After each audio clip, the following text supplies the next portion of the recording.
Thank you for checking out Culture Fix today. I am joined with dance music legend Tameko Star, who fronted one of the biggest acts of the 90s, Livin Joy. You'll remember their bangers, Don't Stop Moving, Follow the Rules, and Where Can I Find Love? Now, Tameko is back with new solo music, with Something Beautiful, and you've joined me here today to talk about it. So thank you so much for Thank taking the time. you. Thank you for having me. Well, I've been so excited today about thinking about coming home to do this interview, so you've made my week. Wow, that's great. I'm glad you have done that. This So, is great being here as well. You don't have to talk to me, but you do, so I appreciate it. like, lovely. Well, let's just jump in with something beautiful because it is a banger. It's got such an earworm and it is so catchy and it really sounds very current, but it also captures that kind of 90s Live and Joy vibe that so many people loved. Can you Yes. talk to me about the creation of that track? Well, something beautiful was born out of the pandemic in a sense because, it was such a crazy time. Everyone was so, just isolated and whatnot, and just not feeling alive really. You know what I'm saying? They're not able to get out. So this song was created to make people feel happy, make people want to get up and dance, just an escape for a little bit, if you will. So yeah, it's my Yeah. baby. And yeah, it must feel quite strange putting like a new solo single out after, it's been some time. I know you've done kind of bits and pieces and you have been really invested in your dance academy and your performance academy. But it must be quite strange to be back as, solo artist promoting the track and getting back into the swing of things. Well, let me speak to that. Really, it wasn't strange at all because in the core of who I am is a performer, is an entertainer, is a recording artist. That is me. Yeah. That is hand in hand, you know. So when I came back, it was just coming back to me, if you will. Yeah. It's always Just going to be coming part of you. back to me. Yes. So yeah, and then I did open up my performing well, it's like a artist development company and production company in which we train people to become proficient in all areas of the art. So it's not just dance, it's everything. It's an artist boot camp, if you will. And so yeah, I was focused on that as well, and that's a part of me too. But really, being an artist is me. So. Like, we're so glad that you're back with something beautiful. Um, I've read that it's part of an EP that's coming soon. Is that true? Yes, yes, yes. I am working on an EP. I have a second single coming out very soon. We're tying up all the loose ends to it. So yeah, I'm very excited about that. Very excited. Amazing. And can you give me like a little insight into the kind of the vibe of the EP? Is it similar to Something Beautiful, that kind of dance, sort of fun, feel good vibe? Yeah, somewhat. It's a bit of a pot of gumbo, if you will. There are tracks on there that you can ride to, you can make love to, and you can dance to. So it's like a bit of a gumbo. I love it. I love how it's coming along so far An EP to cover every part of life. I like that. for every part of life.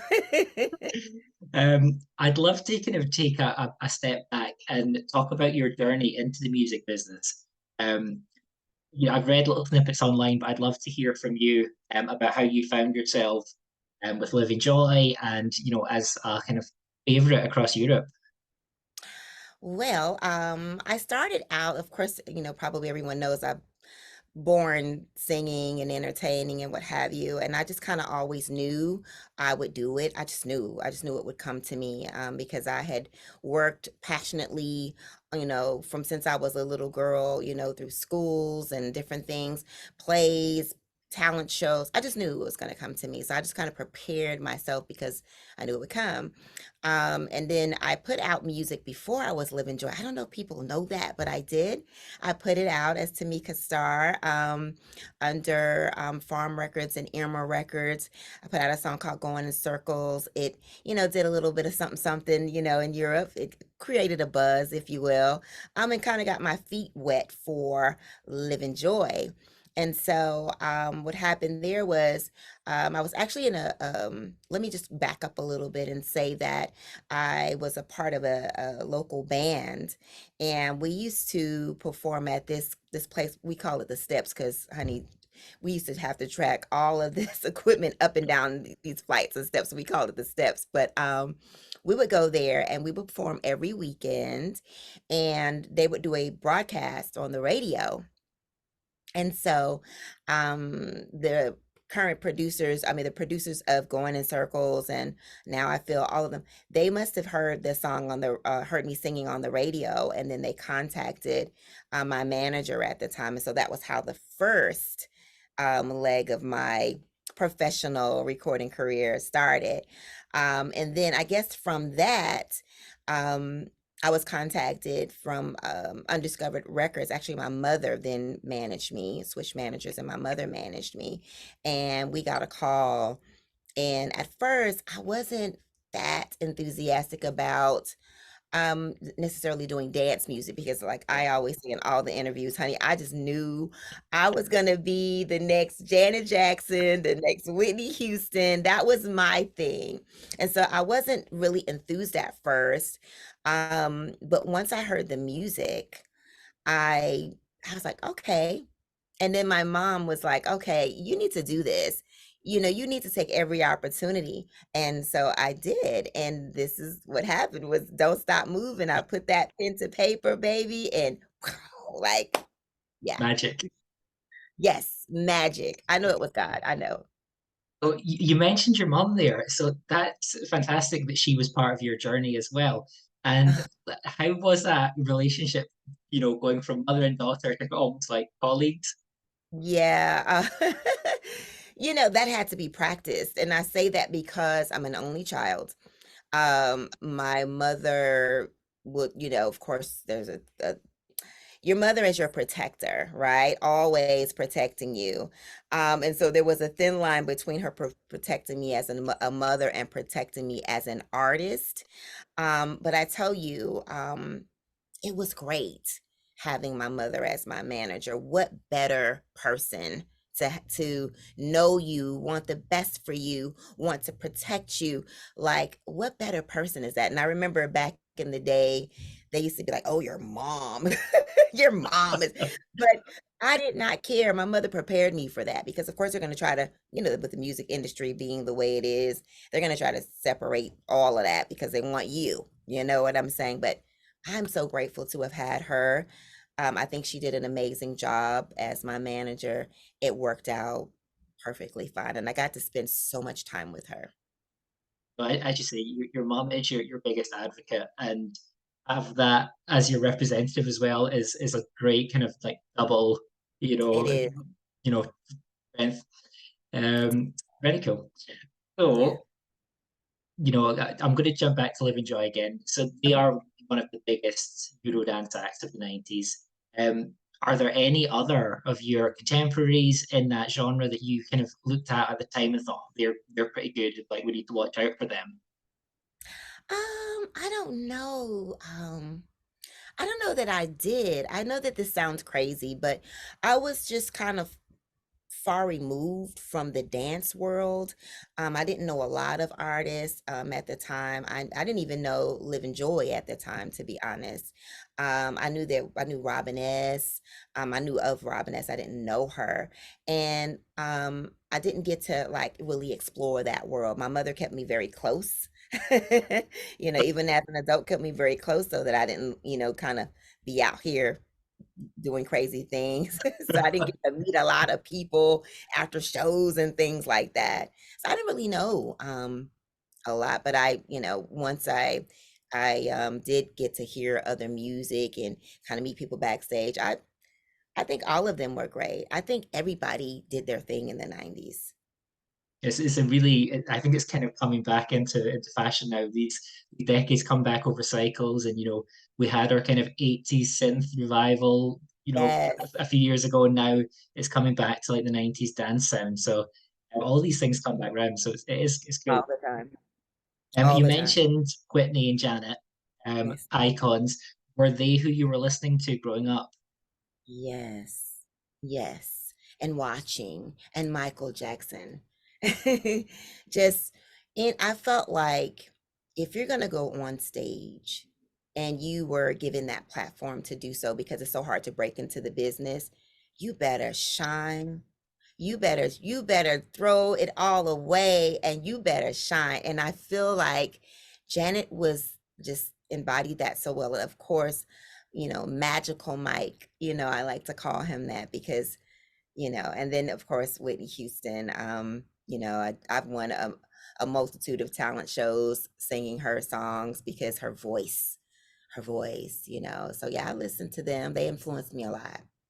Like, what is your favorite Janet song? My favorite Janet song. My favorite Janet song is All Right.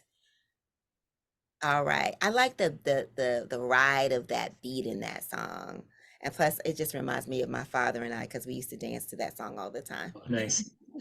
I find it so hard to see past When I Think of You. I just think it's a perfect song, but she's got so many, so many. He does. And oh my God, I did forget about one. I love that too. They felt good. Didn't they feel good? They feel good. Yeah. Um, Amazing. So, do you have a favorite track of yours that you've recorded? I know Something Beautiful is probably going to be up there because it's your new baby. Yeah. But do you have any track to look back on and think, I am so proud of that? Yeah. Don't stop moving. Don't stop moving. I really felt like at the time that I wrote it, it just kind of sat in the universe the way it needed to. And it was something that people needed to hear, including myself. And to this day, it is an anthem of mine. It's like my personal mantra. So, very proud of that song. An honorable mention would be Deep in You, which is more like me, more like the soul of me, and it's got, the ride of a jazzy R&B type. I don't know. I love that song, Deep in You. And they have released it this time as well. Yeah. Um, Thinking back to the 90s, I was born in 91, so I missed all the fun of like going out in the 90s. Yeah. What was it like as part of like the nightlife scene of the 1990s culture? It was wild. I used to sit in VIP. My mother and I would sit in VIP and just watch. Like everybody was to me more free and more free to express themselves. And I know that we really are now, but that the 90s was like the turning point of that. And it was great. I loved every minute of it. It's nothing like being in a nightclub, and especially when your song comes on and hearing, the hoops and hollers, and then everybody's singing your song at once and just vibing to it. Yeah, It was an amazing time. And I enjoyed myself very much. amazing. Um, so uh, often think, as someone that's not a performer, when you're watching like a live gig and the energy levels are so high, it must be quite an adjustment to come off stage and then to rebalance yourself. Do you have any sort of strategies or techniques that kind of keep you quite grounded from being on stage to coming off stage? Um, Not really. I will speak to this. And probably other artists can identify with this. Let's say you've had a string of shows, a tour even. And so you've been singing and performing, and then you go home from your tour or you finish your tour. There's this big, I don't know, like a big I kind of go through a little depression even, like you're coming off of this high. You know what I'm Yeah. saying? And so so that happens to you, but I guess my thing would be what was at the time was what's next? Hmm. If you can say what's next, it will keep you from feeling that Slump, I that guess. Yeah. that lull or what I don't even know how to describe it, but it's kind of like a mini depression, if you will. But if you say what's next and you have other projects, Hmm. um, you feel better. You have something else to look forward to. And I think that should be in life, period. Don't stop moving. Yeah. Never. The mantra Never. works. Right. So obviously you have toured all over the world and you have probably been to some really amazing places. Where is your favorite place to perform? England. Uh, England. It just is. I love that. I just performed about a month or so ago, maybe a month and a half ago, and just coming back, getting on stage, and being in England. I was in Poole at the time. It was just magical. I think that was maybe because that's where Livin Joy hit the hardest. And so it's my favorite place. And then it's so close to kind of being in America too. You can adapt very well. I yeah. love the people, the culture. I love it. Yeah, and I was just in LA last month, and it was nice to go somewhere where you don't feel guilty about not speaking a language, and Yes. like you say, the culture is very similar. So, yeah, Yeah. it's nice of you to get the UK. Yes. That kind of brings me on to a very famous tour that you took part in was the Smash Hits tour. Um, I was reading through stories about this, and it sounds like great fun. Um, who were some of the acts on that, and what are your memories of them? Oh wow. Oh, let me go back. Let me go back. Okay. Yeah, that was an amazing tour. Of course, Peter Andre. Yeah, That was always just a hoot. He was just great. Like it was a such a deafening scream when he hit the stage, but I had opened for him, so that was great. yeah. Um, let's see. Oh my God, there was so many. And I'm just trying to dig back in. I think Mark Morrison may have been on that tour. Um, 911, Okay, nice. Backstreet Boys. I think I could be getting the tours mixed up, but yeah, it was great. Like that was a time. That was a magical time. Yeah. And Hmm. people in the UK, we still love Peter Andre. He's really just become like an adopted son. I know he's Australian, but even kind of in the noughties when he started in reality TV, just became a sort of household name. So that's Yeah. cool. And he seems like a lovely, genuine guy as well. Yes. Well, like, yes, even now, I have some contact with him and he's just great. Like I'm so happy for him that he, remained in the spotlight because he's so deserving of that. People like him, we need more artists like him. Um, I also read that you had worked with or toured with the Spice Girls Yes, during yes, Spice Mania. yes, it was right at the height of it or the beginning of the height of it. Listen, it was wonderful watching them and seeing them in their heyday, glowing and growing and all of that. It was wonderful. I loved it. I loved If watching it. you were a Spice Girl, what would your Spice Girl name be? Ooh, that's a good question. Ooh. How about this? Let me give you this answer. Okay. A mixture of all four. Okay. Mi- Yes. Mixie Spice. Yeah. Yes, mixed. There's a bit of posh in me, a bit of tomboy in me. I can be a little scary, you know, and definitely a baby in me. You know what I'm Yeah. saying? All Nice. four. I relate to probably why they were so successful, huh? We'll need to get you a red wig or something with ginger hair for Jerry. Yes, yes. Is it true that you inspired Mel B's hair? I'm gonna. mm, I'm not gonna say anything. I don't want to say her hair. I don't want to say her hair, but it was kind of like this little outfit thing going on where Okay. I know my mother mentioned something to her about her outfit and what she should possibly change into. I don't remember exactly. My mother would have to be here to say that my mom's passed, rest her soul. But yeah, I'm just gonna keep it kind of tight, tight lip because I don't know exactly, but Listen, we won't clash you as a founder of the Spice Girls just yet. right. So you mentioned a little bit about the Performing Arts Academy Mm. and your management with that. What is the most rewarding thing about that for you? Oh my gosh, it is probably one of the most The most things I'm proud of is my performing arts. It's how do I say? I don't have any children by choice. So those are my babies there, at Star House.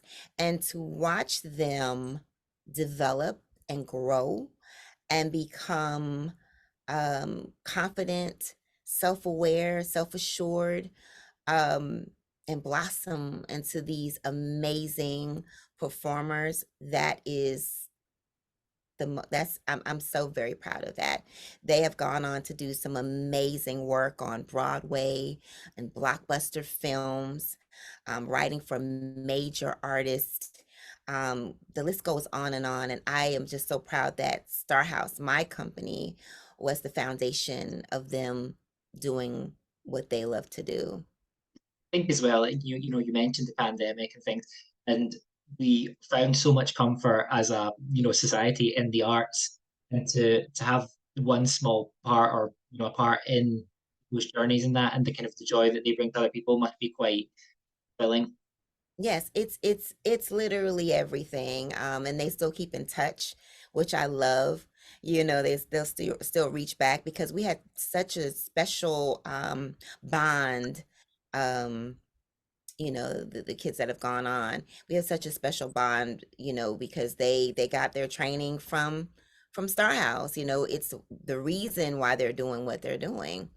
So they'll reach back, and now we're on to our babies now. So. I need to jump into scandalous news because I was reading last night, and this made me so angry that the imposter that was pretending to be Living Joy, and using the band's name. I mean, that must have been quite fire a lot of anger, I think, if you found out someone was kind of taking your life's work and gaining praise and of it. So, how did you manage with that? Because that must have been quite a tough thing to deal with. Yes. And I have to pause because it's an emotional subject even. Um, yeah, it's a terrible, terrible thing that is happening. And it's not happening to just myself. It's happening to a lot of artists. Um, it's very hurtful. And yes, you are very angry because you it was my dream to do what I've done. And now it's like someone else has taken your dream and you don't get to reap the benefits from all of your hard work into building something. I think it is so dishonorable for someone to do a thing like that. I don't think I know I couldn't do anything like that. You Yeah. know what I'm saying? And I am coping with it by just letting people know, because people are being fooled, promoters are being fooled, fans are being fooled, and my team and I, we are shutting it down at every turn, every time we see it. And we're just working on getting me back um, into the spotlight where I belong. That's why I've, changed my look. I've, put out new music to differentiate myself, because this person also is going around looking like me in the height of my career, in the height of Don't Stop Movin', taking on my image, my likeness. And then they also sing over my voice, and they're singing over my voice now. I think they must have heard that that was such a complaint, so they have really turned my voice down, or either they're using the karaoke version. But that's neither here nor there. It's just that I just think that if you're going to do something like that, the best thing for you to do is to be a tribute act. That's what you should do. You should be a tribute act. You shouldn't go and try to be that person, accept monies for what you're doing that rightfully goes to the person who worked hard. Um, you shouldn't fool the fans, because there have been my fans, Livin Joy fans, who I call Livin Loyals, have been just amazing through all of this. And I feel even the most sad for them when they go and they take pictures and because they write to me, they think it was me. So they write to me and they're saying things like some of them are writing and saying that telling me what the deal is and saying that wasn't you. We know that Mm. wasn't you, but from far away and lights and the logo, you in the song, you're just kind of enthused with that. But many fans tell me, so many fans over the years have said what that song Don't Stop Moving has done for them. What listening to the album has done for them personally. Some of them have said that it has saved their lives. It has gotten them through school, gotten them through tough times. So, and then you see them taking a picture with the person that they thought was responsible for those songs that helped them through all that. It is sickening. It is just, I'm sorry, I'm so passionate about it because it's just wrong. Yeah. It's No, just wrong. I think that's you put it really eloquently, and I think it's all it takes is a decent moral compass to know that that is not an ethical or human thing to do. So you've Yeah. put it really well, and I'm glad your team are hopefully putting a stop to it and trying to spread as much awareness because it's not fair. No, it's not fair. It's not fair. But let's go back to some positives. Okay, Livin cool. Joy. I want to know what brings you joy. What brings me joy? Creating. Creating and seeing what I've created manifest before me. It fulfills me in a way that nothing else can.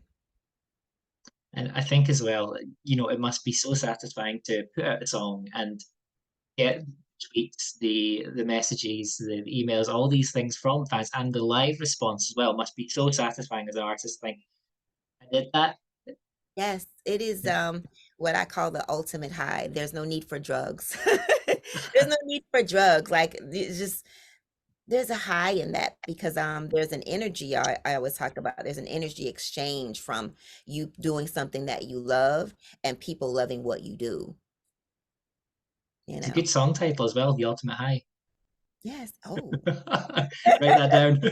yes, write that down. I would love to wrap things up with just a quick fire, getting to know Tameko round. So first thing that Okay. pops into your head, nothing too tricky. Um, so your favorite film? My favorite film is um Titanic. Oh, it's a classic. Yes. The last song you listened Oh my goodness. Last song I listened to was Kiss of Life by Sade, your all-time favorite singer. Whitney Houston. If you could have written any hit song that you haven't already, what would it be? Oh my gosh. You know what song I think is awesome? It's Only Girl in the World Yeah, by Rihanna. Rihanna. Yeah, I like that song. that is a banger. Mhm. Um, well, the next one this leads on quite nicely. Would you choose a banger or a ballad? Oh my gosh. I don't know. I love both. Maybe it would start out slow and then And then that's go a good answer. fast. I like that. Yes. What is your biggest fear? Ah, my biggest fear is oh, that is such a deep It's question. deep. It's deep. I said it would be quick, but actually, maybe I Oh, lied. yeah, yeah. My biggest fear, not fulfilling my full potential there. That's good. That's good. Um, but you will. You will. You don't need to Okay. worry about that. Your favorite animal? Oh, dogs. Do you have one? Oh, what? No, I don't. Let me say, it is dogs, but I love elephants too. I love Nice. them. Hmm. If you could visit any other time period, The 90s. um, your worst habit. I don't imagine you have any, but your worst habit. Um, I don't know. That would be something you would have to ask someone that knew me. Oh, I know. I know what people complain. Well, my best friend complains because I usually do this alone, and that is smack and pop chewing gum. It is like my favorite thing to do, and I usually do it alone because I know it bothers people. But Yeah. gum is fun to me, so I I like love popping my gum and blowing bubbles. that. And final question, who would play you in a film? Ooh, ooh. Um, Gosh, I know her name. I know her name. She's really popping right now in America. And she was on Aquila and the Bee. Cannot think of her Yeah, name. you have a look. Have a look. Okay. I'm Um, thinking Kiki Palmer. Kiki Palmer. Goodness Yeah, gracious. If I could have got that's it, who I I'm would vote for. seeing. Yeah, I would. She would play me. Yeah, I can definitely see that. Yeah. Well, D'Amico, it's honestly been such a highlight for me to talk to you and to find out about your career, your new music, and all these exciting things. And you just really radiate warmth and positivity. So it's been a real joy to chat to you. So thank you for spending the time. Thank you so much for having me. This has been wonderful. And everyone watching, get streaming something beautiful and get following you on the socials to keep up with the new music and the live dates. Yes, for sure. Absolutely. And if people can follow me on at Tameko Star, and then at Livin Joy Official. Yeah, and stream on all, digital platforms. Something beautiful. Absolutely. Buy the records, buy the CDs, buy them all. Yes, yes. We're artists. We need that. We need that kind of Absolutely. support. Well, enjoy the rest of your day and thanks again for chatting. All right. Thank you so very much for having me. You enjoy the rest of your day as well. Thank you. Bye bye. Bye bye.